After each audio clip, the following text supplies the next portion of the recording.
Hello, everyone. So I know that you've been seeing my posts, and if you've been in the karate school, you know that I was out completing a certification program, and I wanted to introduce you to some of the amazing people that I got to meet over the last 3 months as we were working through and learning all these tools. And Brian is one of those amazing people. He was one of, I think, of all the three that we did this over 3 months, I think it averaged between 2 and 5 men only in the group. Am I wrong about that? That's right on target. I was Yeah, so it was only.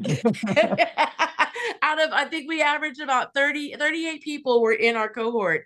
And of those 38, it was between 2 and 5 men. So I knew Brian was the guy to answer this question that we've been talking about in our community for a while is how do we support the dads in being better dads? And I can only go so far in answering that question, Brian. So help me out here and let's talk about how you do that very thing with your stuff. Talk to me about that. How do we do it?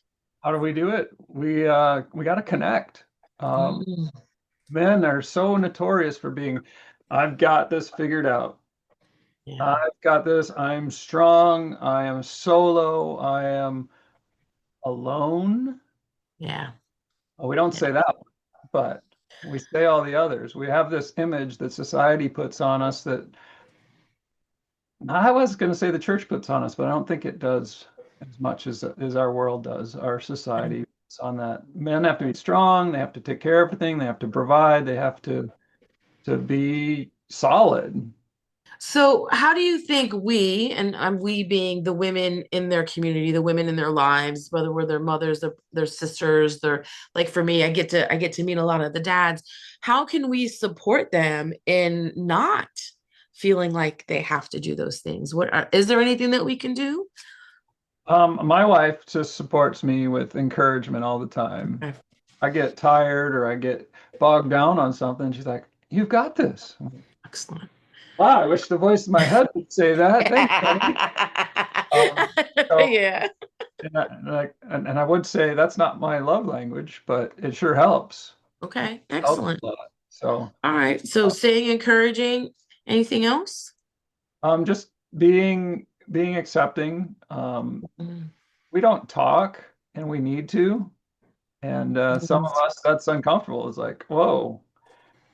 It's that safety and that vulnerability that we need to be able to let out. And if it's not with our spouse, wow, that's a serious issue that we need to get by, and being able to be vulnerable with that spouse, that partner in life that's supporting and loving on us. So what if in the past their partner may or may have not been as loving, as supportive as they should have been, which is why they have chosen not to do that? What other ways can the dads or the men in the men that are hearing this that may feel alone or may feel like they're all by themselves? What other recourse can they do to step into a community that will provide that for them? So yeah, it's find a community, find a person, um, for starters, that you can Okay. talk to and connect with. My organization, Kingdom Family Leaders, we meet every Thursday at noon Nice. Central Time, or not at noon, 11:30 Okay. Central Time, and it's just a roundtable. Is Uh, it is it on Zoom? it's on Zoom, and Sweet. and Okay. it's not a coffee chat or go out for a beer chat or a one up you chat. It's just a handful of guys, Christian husbands, fathers, Hmm. men, being who they are, being vulnerable, having a celebration and having a challenge, and bringing that to the group. It's an open, free thing that I think is kind of the foundation of all our programs. Okay. All Uh, right, so you guys got it. Those of you that don't feel like you have anyone in your immediate world, you now have met my wonderful friend Brian, who's got that opportunity for you. So, is it this group? So I know that we've talked in the past about like masterminds and how mastermind has taken on this whole completely different connotation. So what is a mastermind to you, and how do you use it to support the men that you work with? yeah, so mastermind is so overused these days. A mastermind is it a class? Is it a Yeah. group? the fancy thing? Is it robbing the bank? What is All of the above. we're gonna mastermind this? It's all Evil genius. cartoons. But for Kingdom family leaders, and for my experience, a mastermind is a group of highly motivated individuals who come together on a regular basis to support, encourage, and challenge one another. For us, that means 8 to 10 men in a mastermind group that meet every week for an hour to know each other.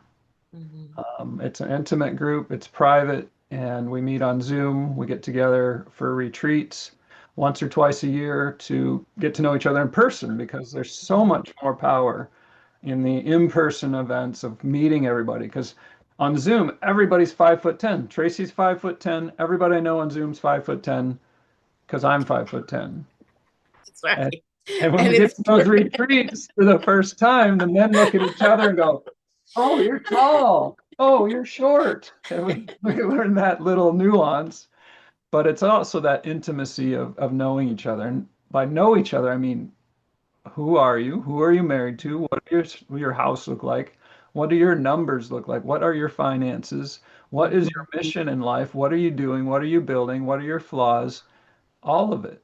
Yeah. So I think that's amazing because men don't normally do that, right? Women have always had that kind of a support. And I think, as we progress with technology and all of the great things about our world, that we forget that we also need to create some different things and different coping mechanisms and different outlets for, I'm going to rephrase, healthy outlets for people, right? So, and then and I don't think that you mentioned this, but you also are a Christian man, and you are also there for men who want to walk their path with God while they're doing this.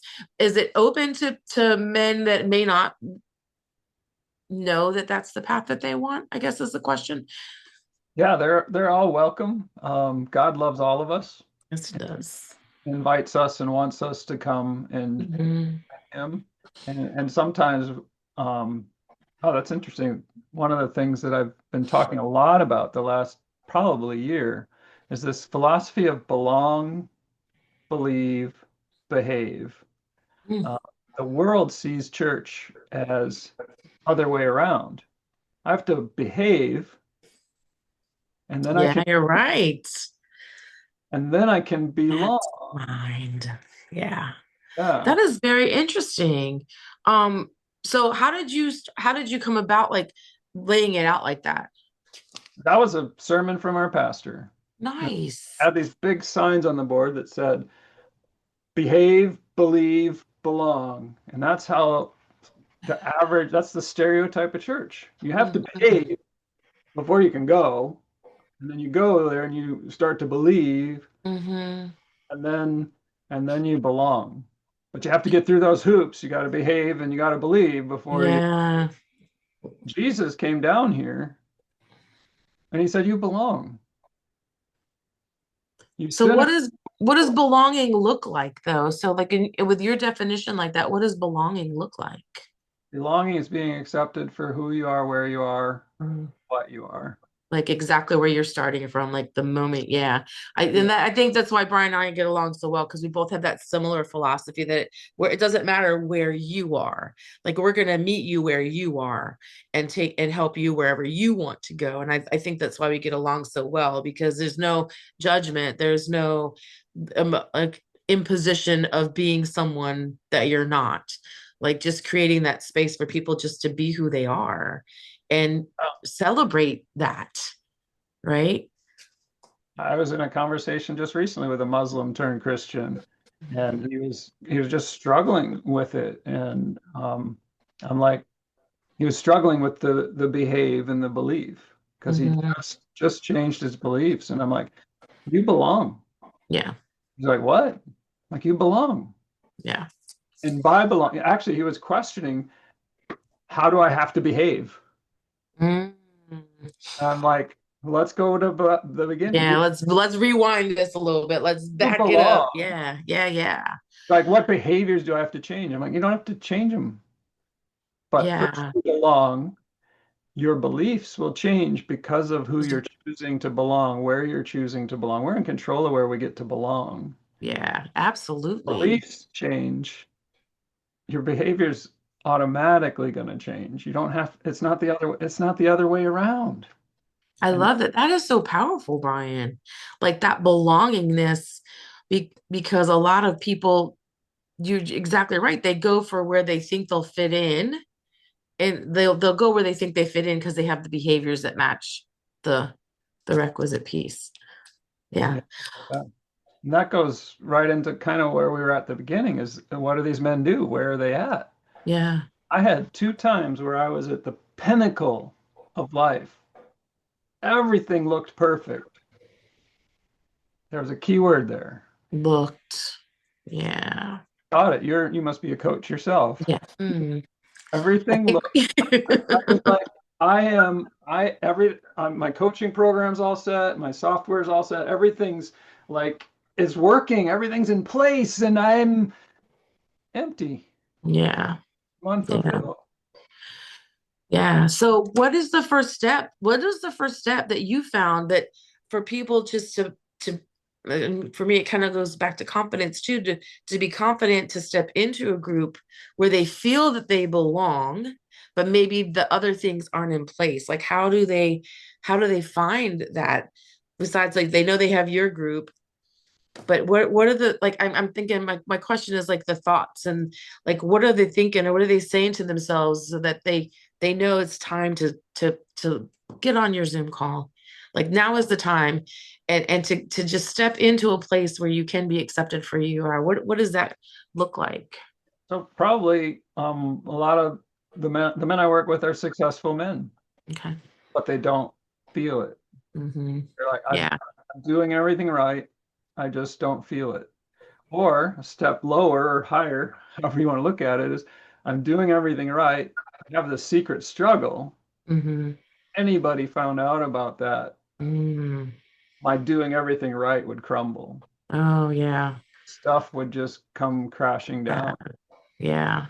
Those two periods in life where I was high and flying and awesome, I was like, Yeah. if anybody found out, and that was it. I was high in life and awesome, but nobody saw me. Yeah. Nobody knew me. Nobody knew my inner struggles. Nobody Mm. knew the real me. So when I wasn't on stage working, showing off, wearing this mask, Hmm. I was alone. Isolation is the enemy. And I Yeah. had to have that isolation to protect myself, I thought, until I came into recovery, came into getting out of the pains and struggles. Mhm. Yeah. It's that disconnection. Yeah. We talked about earlier is like I'm not the same inside and outside. There was a Yeah. So you definitely I really felt where you were coming from. And I think a lot of like it doesn't matter the gender, right? But a lot of people feel that way. But I love that you've created the space for those men to know that they can come in and they can be that and be accepted. I think that is beautiful. And I think that is awesome. And I know that we'll have the link for you we'll put it in the comments here for you to join his group and experience that. So if you are looking for that place to belong and you are exactly what Brian described, you are not alone anymore. And you can just click on a link and jump in a room where everyone is 5'10 and no one is no one is judging you. No one is judging you and start doing something new and different. I'm Brian, I'm so glad we did this. I'm so excited for the men that are going to get to join you and find that space and that peace so that they can begin to grow into who they're meant to be. I love that. All right, take advantage of it. Get in there. Don't wait. You guys aren't alone anymore. You got Brian to lead you and guide you. Excellent. thank you, Tracy. This was awesome. Thanks, Brian.